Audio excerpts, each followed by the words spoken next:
Hey guys, this is Matthew Pills of Gaming here, and I've got some post-com for you today about Overwatch while I have an Overwatch game going on in the background. We'll get to the game we're playing in a minute, though, because first I'm going to talk about Overwatch itself. This has been a game that I've been really hyped about for a while, and I finally get to play it. I'm so excited. If you know anything about Overwatch, you probably know it's been in beta for a while. Yeah, it's been in beta for a little bit, and I did not get to participate in it. And sadly, you probably were wondering if you knew about the beta, whether I participated or not. I did not participate in the beta. However, I did get the game just after a few days, after it launched, and I have to say that I'm extremely pleased. The game's amazing, guys. But that's my opinion after, having played Overwatch and everything like that. So for those of you who have not played Overwatch, well, what is Overwatch? Overwatch is a team-based shooter made by Blizzard. Also, everyone thinks it's a ripoff of TF2 because, freaking team-based shooter objective thing, man. Shenanigans. And while it does have a lot of similarities to TF2, it definitely has more personality than TF2 ever did. Ever did. Overwatch is more about the characters than it is about the guns, whereas you sort of play TF2 to play with all the weird-ass guns that have those, weird-ass names. Also, the amount of characters in Overwatch makes the amount of characters in TF2 seem kind of bland, but that's purely by comparison. Both games have their place, and I love them both. Keep in mind that I'm not completely dismissing the idea that Overwatch is inspired by TF2, because as confirmed by a developer interview, it actually is. But at the same time, another thing to consider is that each character is unique enough to make you feel like you're not playing the same character every time. Sort of like, let's say, Symmetra. Symmetra is a support character, and also Zenyatta. Zenyatta is also a support character, but they don't do the same thing. Symmetra builds turrets, gives teammates shields, builds teleporters, and has a light gun thingy. But does that make her the same thing as Zenyatta because they're support? No. Burp. What does Zenyatta do? Zenyatta has orbs that he basically throws at people, chucks at them. He offers healing with his Orb of Harmony, but can also dish out damage by using his frickin' Orb of Discord, man. Whatever it's called. And, he's a robot. He's an Omnic guy. Yeah.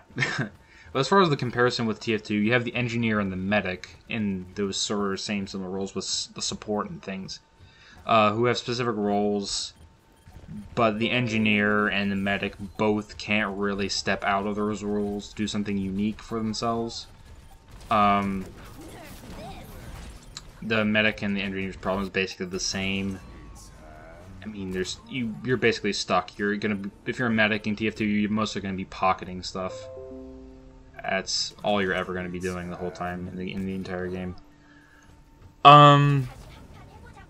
Let's see, what else? What else is there to talk about? I mean, there's plenty to talk about. It's Overwatch, but TF2 has a lot of unique guns, and that's why I was talking about the weird ass guns earlier. But Overwatch has a lot more characters, and that's sort of the biggest difference. And I mean, that would be the biggest difference out of the sight. As far as the game modes are concerned, they're basically the fucking same. I mean, capture points, push the payload. You push the payload in the same way. It's not like you even push it with your hands or anything like that. You just sort of stand next to it and it moves. Yeah, so there's really not that much the same. Like right now, we're playing capture the points. We're really kicking the hill, which is the real game mode name.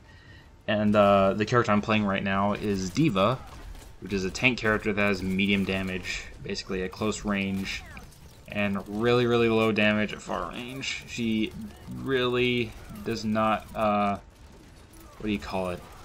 Like, hold up in a far range fight. She can fly towards enemies, which can close the gap usually a lot of the times. But sometimes, if you are close enough to them, it's still worth it to do it because you can ram them, and it will do about 25 damage and knock them back a lot. On the map we're playing right now, which is Ilios, I believe there's several places where you can knock people off. Not sure completely where they all are, but I know there's several places where you can. D.Va's E ability is to make a shield in front of her for all her teammates. She can absorb damage, and it doesn't really absorb damage either, it just fucking blocks it. I mean, that's all it does. So there's some exceptions to this, though, like Zarya's particle cannon, Winston's Tesla cannon, and Symmetra, who we were talking about earlier, her photon projector thing, which is, I called her light gun. It shoots lights at you. And D.Va's ult, she can turn her mech into a freaking bomb, a nuclear bomb, which explodes in a wide radius, dealing massive damage, which kills most heroes in one hit, with the exception of, I believe, the Reinhardts and Roadhogs. I'm not sure. Maybe some other classes, or sorry, heroes might be able to take it. D.Va's health, if it reaches 0 while in her mech, she will eject and turn into Zero Suit Samus, basically. I mean, seriously, that's what she does, is Zero Suit Samus. I mean, she comes out of her mech and she has a little gun that's pretty much stronger than her fusion cannons. That is beyond me, how her freaking giant-ass cannons are weaker than her little pistol that she has. That's beyond me, but D.Va's ult, while she's out of her mech, will just summon her ult to her again, and you'll have the same amount of ult charge that you had while you were in the mech suit before, so that you have separate ult charges, so like, it doesn't reset back to 0 when you call your mech back. You haven't lost any charge on your mech's ult, so you can keep building it up. So we're playing this capture game mode here, and it's basically just you wait until you win, and hold out and make sure the other team does not get to the point, cannot get onto the point, or else it'll be contested. You'll just be waiting there for a long time until somebody budges. I'm not sure what else to say other than that. Overwatch is really good. This D.Va gameplay is probably not the best. I've probably died many more times than I should have. Basically just because I've made some pretty bad mistakes. But also, I feel like I've been playing her right in some ways. You really need to treat your mech like it's expendable, because it sort of is. It feels kind of bad because it's like $1 billion mech or something like that. But the mech is sort of... you have it, you'd be glad that you have it, but it's not really that necessary all the time. Definitely not safe while you're out of Mech D.Va, but at the same time, you do a lot more damage, and you build ult really fast while you're outside of your mech, so there's not really much, not really much to worry about. Thank you guys for listening to me today. Hopefully we're going to be doing some live commentary, but today I just really need to focus and talk about this amazing game. That's really all I got to say for today. Thank you guys for listening, and I'll see you next time for some live comm Overwatch fun. Bye, and have fun looking at the rest of this video game. Alright, bye. Bye for real this time.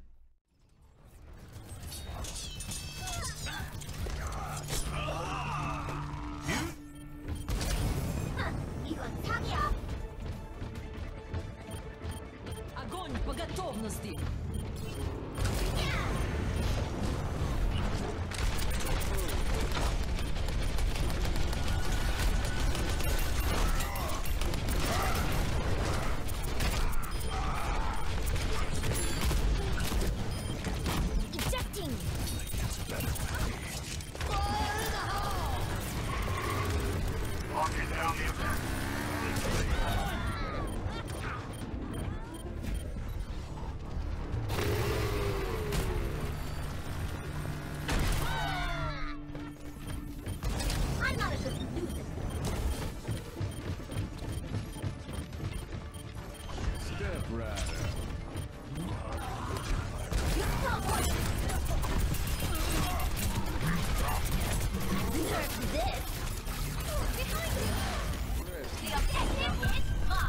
All systems check out. Game on. No.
Play of the game.